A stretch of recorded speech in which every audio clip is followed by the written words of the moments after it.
तो आप सभी का आपके अपनी यूट्यूब चैनल पर स्वागत है।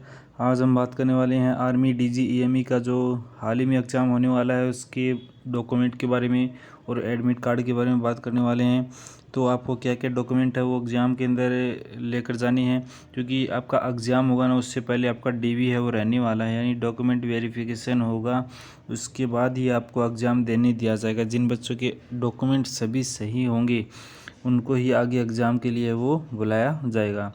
ठीक है, यदि आपका एक भी डॉक्यूमेंट मिसिंग है या एक्सपायर है तो उसको एग्ज़ाम में नहीं बैठने दिया जाएगा। तो क्या क्या डॉक्यूमेंट लेकर जानी है, कितनी फ़ोटो लेकर जानी है, क्या कब तक का मतलब आपका डॉक्यूमेंट होना चाहिए, कितना नया होना चाहिए, कितना पुराना होना चाहिए, क्या क्या डॉक्यूमेंट सभी, क्या सेल्फ अटेस्टेड कॉपी आपको लेकर जानी है, कितनी लेकर जानी है और कब आपको लेकर जानी है, इन सभी बातों का डिस्कशन करने वाले हैं। और एडमिट कार्ड के बारे में बात करने वाले हैं कि कुछ बच्चों का तो एडमिट कार्ड आ चुका है लेकिन बहुत सारे बच्चों का एडमिट कार्ड वो नहीं आया है अभी तक। तो सभी बातों का डिस्कशन करने वाले हैं। तो आपको एडमिट कार्ड के बारे में बात करेंगे और सभी डॉक्यूमेंट है उनके बारे में बातें करेंगे। तो वीडियो को अंत तक ज़रूर देखना, प्रत्येक इन्फॉर्मेशन आपके लिए इम्पोर्टेंट हो रहने वाली है। तो वीडियो को स्टार्ट करते हैं।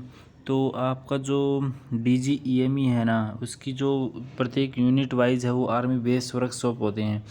उन आर्मी बेस वर्कशॉप के अंदर काफ़ी वैकेंसी आई थी, चाहे वो फायरमैन हो, ट्रेड्समैन मेट की हो, चाहे स्टोर कीपर हो, चाहे MTS की हो, और भी बहुत सारी वैकेंसी हो। आर्मी DGEME की जो वर्कशॉप थे, आर्मी बेस वर्कशॉप है, उसके अंदर वो आई थी।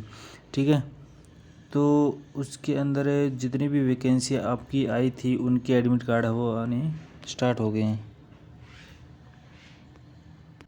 और जिन बच्चों के एडमिट कार्ड आ गए और जिन बच्चों की नहीं आई हैं और जिनकी एडमिट कार्ड नहीं आए हैं उनके बारे में बात करने वाले हैं कि एडमिट कार्ड आपका आएगा या नहीं आएगा, आएगा तो कब तक आएगा। तो सर्वप्रथम बात करते हैं क्या क्या डॉक्यूमेंट आपको लेकर जानी है, यानी आर्मी DGEME के अंदर जो डॉक्यूमेंट वेरिफिकेशन होगा उसके अंदर क्या क्या डॉक्यूमेंट आपको लेकर जानी है। तो पहला जो आपका जो डॉक्यूमेंट रहने वाला है ये आपकी एक डॉक्यूमेंट लिस्ट है, इसमें आप देख सकते हैं क्या क्या डॉक्यूमेंट हैं। तो इसमें देख सकते हैं पहला डॉक्यूमेंट आपका 2 लेटेस्ट पासपोर्ट साइज़ फ़ोटोग्राफ। ठीक है, 2 लेटेस्ट पासपोर्ट साइज़ आपको फ़ोटोग्राफ को लेकर जानी है। आप इसमें 2 लिख रखा है तो आप 4 जरूर फ़ोटोग्राफ वो लेकर जाएं। ठीक है, 2 तो मिनिमम आपको लेकर जानी है, उससे ज़्यादा ही आपको फ़ोटो जो लेटेस्ट लेकर जानी है, यानी आप पुरानी फ़ोटोग्राफ वो मत ले जाना, नई खिंचवा कर है वो 2 लेटेस्ट पासपोर्ट साइज़ फ़ोटोग्राफ वो लेकर जाना। एक आपका एडमिट कार्ड ड्यू ड्यू जो issue by the respective unit, यानी जो यूनिट के द्वारा जारी किया हुआ एडमिट कार्ड है ना। तो एडमिट कार्ड आपको एक तो मेल के थ्रू मिला होगा और एक मिला होगा आपका बाई पोस्ट, यानी डाक के थ्रू आपके पास एडमिट कार्ड आया होगा। तो जिन बच्चों को मेल के थ्रू एडमिट कार्ड आ चुका है और उनको अभी तक डाक के थ्रू एडमिट कार्ड वो नहीं मिला है तो वो मेल वाला एडमिट कार्ड वो लेकर जा सकते हैं, उनको वहाँ पर एंट्री दे दी जाएगी। तो मेल पर जो एडमिट कार्ड आ गया वो एडमिट कार्ड है वो आप वहाँ पर ले जाएं, और दोनों आ गए हो तो दोनों एडमिट कार्ड वहाँ पर लेकर ज़रूर जाएं। ठीक है, तो आपको फिर नेक्स्ट है वो 10th मार्कशीट की जो फ़ोटोकॉपी लेकर जानी है साथ में, और ओरिजिनल डॉक्यूमेंट भी आपको सभी ओरिजिनल डॉक्यूमेंट लेकर जानी है, और सभी ओरिजिनल डॉक्यूमेंट की फ़ोटोकॉपी विद सेल्फ अटेस्टेड होनी चाहिए। 10वीं की मार्कशीट होनी चाहिए और आपने 12वीं की मार्कशीट होनी चाहिए। यदि आपकी क्वालिफ़िकेशन 10वीं ही है तो आप 10वीं तक के लिए जाएं, और जिन्होंने क्लर्क के लिए अप्लाई किया था, LDC के लिए अप्लाई किया था, तो वो 12th की भी मार्कशीट है वो लेकर जाएं। यानी आपकी जो मिनिमम क्वालिफ़िकेशन थी ना पोस्ट के अंदर, वो सभी डॉक्यूमेंट है वो ओरिजिनल लेकर जाएं और साथ में फ़ोटोकॉपी भी। और फिर नेक्स्ट है आपका Aadhaar card, EWS certificate. EWS certificate है वो आपका ज़्यादा पुराना नहीं होना चाहिए, क्योंकि 1 साल तक ही EWS और सेंट्रल गवर्नमेंट का वैलिड रहता है, वो 31 मार्च तक ही वैलिड रहता है। 31 मार्च तक वो प्रत्येक ईयर वो वैलिड रहता है EWS, क्योंकि 1 अप्रैल से नए वित्तीय वर्ष लागू हो जाता है तो उसका एक अलग से नया EWS वो बनता है। तो प्रत्येक साल का नया EWS बनता है तो नया EWS बनवा कर ही ले जाएं, क्योंकि ये भर्ती आई थी तो ये आई थी 31 मार्च से पहले आई थी, तो उसमें जो बच्चों ने EWS लगाया था, और अब जो भर्ती आई है वो अब चल रहा है आपका मई चल रहा है, तो अब आप नया EWS बनवा कर ले जाएं और पहली वाला EWS और अब वाला EWS दोनों EWS आपको वहाँ पर लेकर जानी है, ठीक है। फिर नेक्स्ट अब यदि आप फिजिकल हैंडीकैप हैं यदि 40% से ज़्यादा, यानी जो बच्चे 40% से ज़्यादा हैंडीकैप है ना, वही सर्टिफिकेट लेकर जाएं। यदि जो 40% से कम है वो उनका वहाँ से रिजेक्ट है, वो कर दिया जाएगा PWD सर्टिफिकेट, ठीक है। तो जिन बच्चों का 40% से ज़्यादा हैंडीकैप वाला सर्टिफिकेट है तो वो ही मान्य होगा, ठीक है। फिर नेक्स्ट आपका यदि आप एक्स सर्विसमैन हो तो आपके पास जो एक्स सर्विसमैन की जो डिस्चार्ज बुक है ना, एक्स सर्विसमैन की जो डिस्चार्ज बुक है वो ज़रूर लेकर जाएं यदि आपने ESM से अप्लाई किया है, एक्स सर्विसमैन से अप्लाई किया है, ठीक है। और जो बच्चे प्रेजेंट एम्प्लॉय हैं सर गवर्नमेंट के अंदर, यानी मान लो कोई भी डिपार्टमेंट के अंदर कोई भी बंदा वो जॉब कर रहा है फ़िलहाल गवर्नमेंट डिपार्टमेंट के अंदर, तो वहाँ से एक NOC है वो उनके द्वारा प्रोवाइड की जाती है, तो वो NOC वो ज़रूर लेकर जाएं। यदि कोई गवर्नमेंट कर्मचारी है और वो भर्ती देख रहा है तो वो NOC है वो उस गवर्नमेंट डिपार्टमेंट की तरफ से NOC दी जाती है, वो ज़रूर लेकर जाएं। फिर नेक्स्ट है आपका एड्रेस प्रूफ है। यदि आपके पास एक एड्रेस प्रूफ है, आपके पास ID होनी चाहिए, चाहे वो पासपोर्ट हो, राशन कार्ड हो, वोटर ID हो, चाहे लाइसेंस हो या कोई भी अदर डॉक्यूमेंट है, अदर ID है जो इसमें आपका पूरा एड्रेस हो। जैसे मान लो आपके पास डोमिसाइल सर्टिफिकेट होता है ना, मूल निवास प्रमाण पत्र, तो वो आप मूल निवास प्रमाण पत्र भी ले जा सकते हो जिसमें आपका पूर्ण है वो एड्रेस होना चाहिए संपूर्ण जहाँ पर आप निवास करते हो, ठीक है। तो एड्रेस प्रूफ पे एक आपको ID लेकर जानी है, चाहे वो पासपोर्ट साइज़ हो, राशन कार्ड हो, वोटर ID हो, लाइसेंस हो या अदर जैसे डोमिसाइल सर्टिफिकेट हो। फिर नेक्स्ट आपके पास क्लिप बोर्ड लेकर जानी है, यानी जो पट्टी बोलते हैं उसको वो लेकर जानी, क्योंकि आपका जो एग्ज़ाम होगा वो आपको ग्राउंड के अंदर बैठा कर करवाया जाएगा, तो आपको नीचे लगाने के लिए आपको स्वयं पट्टी लेकर जानी पड़ेगी और एक ब्लैक बॉल पेन लेकर जाना पड़ेगा, काला पेन लेकर जाना पड़ेगा और अदर राइटिंग मटेरियल है वो लेकर जानी पड़ेंगी। अदर आपको जो राइटिंग मटेरियल होते हैं ना वो आपके साथ वो लेकर जानी है, ठीक है। तो ये हो गए ऑल सभी डॉक्यूमेंट हो गए आपकी जो आपको लेकर जानी है भर्ती के अंदर। तो ये आपके जो सभी डॉक्यूमेंट हो हो चुके हैं, ठीक है ना। तो ये सभी डॉक्यूमेंट आपको, इन सभी डॉक्यूमेंट की ना आपको फ़ोटोकॉपी है वो लेकर जानी है सेल्फ अटेस्टेड कर कर, ठीक है।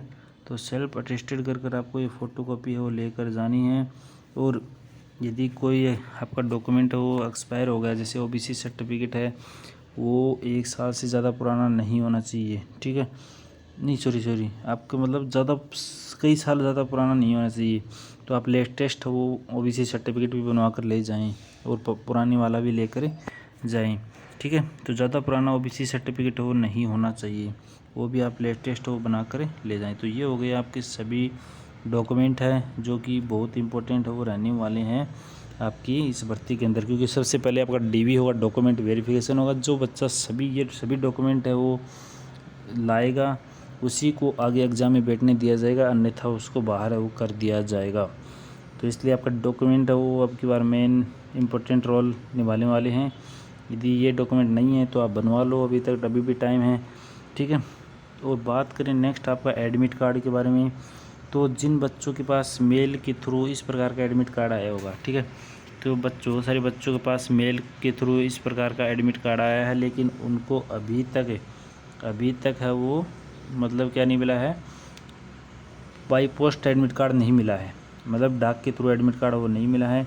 तो आप क्या करें, ये जो मेल के थ्रू आपके पास एडमिट कार्ड आया है ना, ये एडमिट कार्ड आप ई-मित्र के थ्रू फ़ोटोकॉपी निकलवा कर ले जाएं और यहाँ पर आपकी एक पासपोर्ट साइज़ फ़ोटोग्राफ वो चिपकर है वो ले जाएं, ठीक है। तो आपको वहाँ पर एंट्री दे दी जाएगी। यदि आपके पास दोनों एडमिट कार्ड है तो दोनों एडमिट कार्ड वहाँ पर लेकर जाएं, ठीक है। तो अब बात करें जिन बच्चों के एडमिट कार्ड आ चुके हैं और जिन बच्चों के एडमिट कार्ड नहीं आए हैं। जिन बच्चों के एडमिट कार्ड आ चुके हैं वो तो अपना एडमिट कार्ड लेकर वो सही टाइम पर रिपोर्टिंग करें, क्योंकि आपका सबसे पहले DV रहने वाला है। सबसे पहले आपका DV होगा, फिर आपका एग्ज़ाम। जो बच्चे DV पास कर देंगे उनको एग्ज़ाम में बैठने दिया जाएगा, ठीक है। एग्ज़ाम जो बच्चे क्लियर कर लेंगे उनका स्किल टेस्ट होगा और PFT होगा, फिजिकल फिटनेस टेस्ट होगा, ठीक है।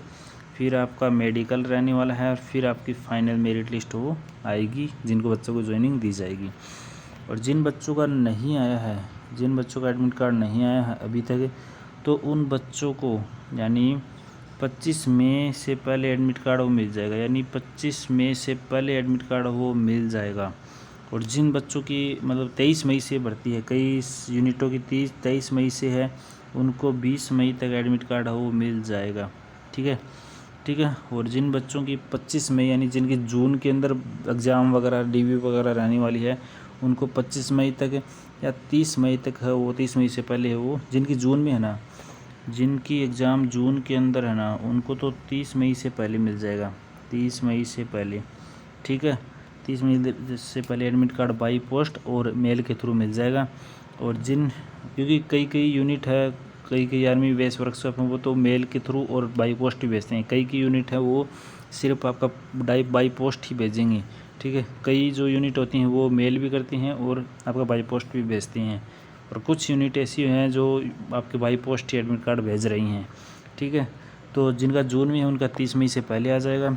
और जिनका मानकर चलो 26 मई है ना, 26 मई से आपका जो डॉक्यूमेंट वेरिफिकेशन स्टार्ट हो रहा है, उनको 25 मई से पहले एडमिट कार्ड वो मिल जाएगा, 25 मई से पहले है वो एडमिट कार्ड वो मिल जाएगा। और जिनका 23 मई से डीवी स्टार्ट है, जिन यूनिट का 23 मई से यूनिट जो डॉक्यूमेंट वेरिफिकेशन स्टार्ट है, उनको 20 मई तक या 20 मई से पहले एडमिट कार्ड वो मिल जाएगा। ठीक है, और कुछ यूनिट है वो मेल भी भेज रही हैं, और यदि बाई पोस्ट नहीं आ पाता तो मेल वाला निकलवा कर ले जाएं। और जिन बच्चों का एडमिट कार्ड अभी तक नहीं आया है तो वो कुछ दिन में उनको एडमिट कार्ड वो मिल जाएगा। तो जब भी और भी कोई नई अपडेट आती है तो उसकी इन्फॉर्मेशन आपको इसी चैनल पर देखने को मिलेगी। तो आप अपने सभी डॉक्यूमेंट वो अच्छे से तैयार करवा लें, क्योंकि डॉक्यूमेंट अब की बार पहले रहने वाला है।